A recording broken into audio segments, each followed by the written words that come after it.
Hi y'all.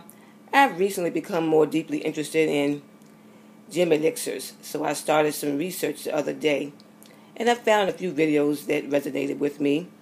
One in particular was quite helpful in sharing the differences in gem waters versus gem elixirs and gem essences.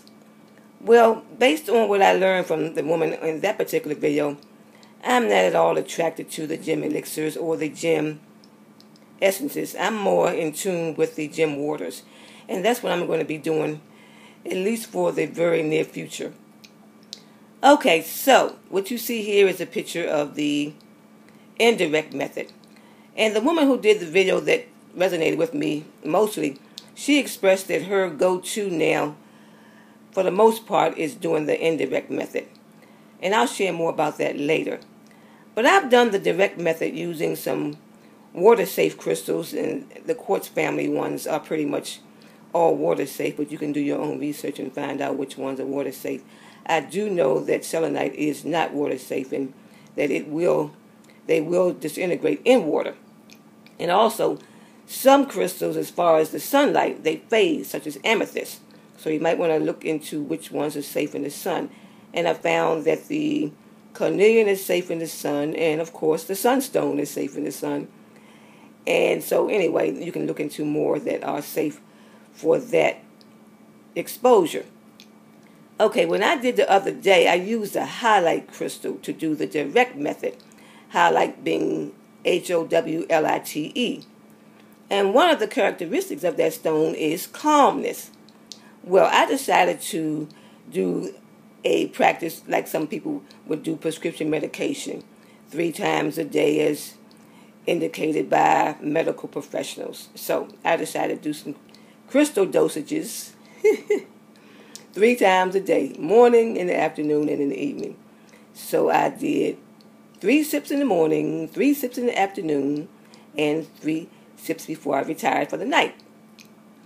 Now, by the afternoon dosage, I was feeling like ultra calm. And I'm not ordinarily, in a state that's not of calmness, but it was enhanced and it was noticeable. I was like, whoa, this is really pleasurable. So I loved that. And it lasted pretty much all day. I actually took on the characteristics of the highlight. So that was so cool, y'all. Okay, so then the next day I used the carnelian using the direct method, and similar happened. But again, after watching the video of the woman, she was saying the direct method, we don't always know what could be on the crystals, what kind of particles, and some of them may have been dyed before we got them. And she was saying it's just best to be safe than sorry as far as using crystals directly in the water and ingesting them. So for those of you all who have been doing the direct method and have had no issues, more power to you.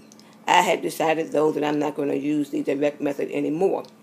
And the great thing about using the indirect method is that you can use those crystals that don't well tolerate water, such as selenite. You can put selenite in an empty glass, dry, no water or liquids, and set it in a bowl, a glass bowl below, and have water in the glass bowl, and let it sit for gem waters. This is what I'm going to be using.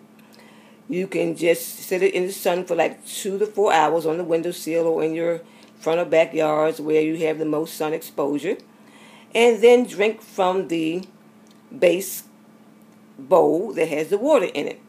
And I tried that for the first time on yesterday using 1 crystal. And so then after I let it sit, I drank from the base bowl, and yes, indeed, I felt an energetic boost. I felt the power insertion, the characteristics of the crystals being digested. And so at first I thought, I'm saying to myself, this may be wishful thinking, perhaps my imagination, so I'm going to do a comparison. So I decided to drink some regular water with nothing inserted, crystals being in the water, and I drank that, and then I took some more sips of the crystal-infused water that I did indirectly. And it amazed me, I should say, that even though the crystals were not directly in the water like I've done before, the power of them still was able to transmit and provide the energy boost and the power characteristics being transferred within me. That was really amazing to me that it didn't have to touch the water. And of course, some of us have learned that water is programmable.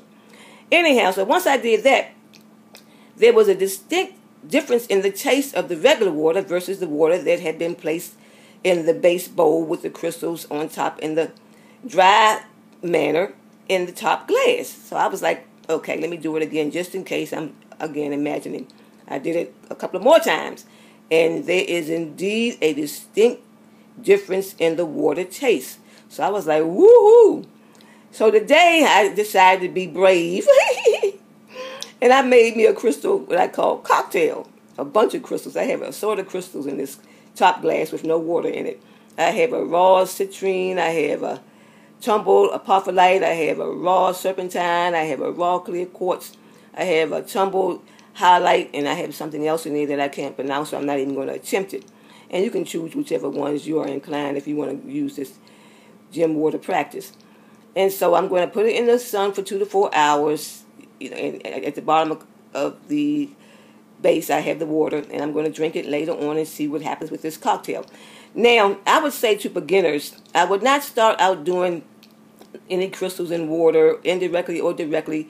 Well, I should say with the direct method, going to levels 2 with the elixir, because the elixir, you would leave the crystals in the water longer, about 24 hours, and then when you get to the essence level, that's the third stage, you would use some kind of stabilizer like alcohol or whatever the case may be. That may be too overwhelming to your inner cells because there is some power, and the longer you leave these crystals in, either directly or indirectly, I do believe indirectly would apply as well, the more power is going to be transmitted.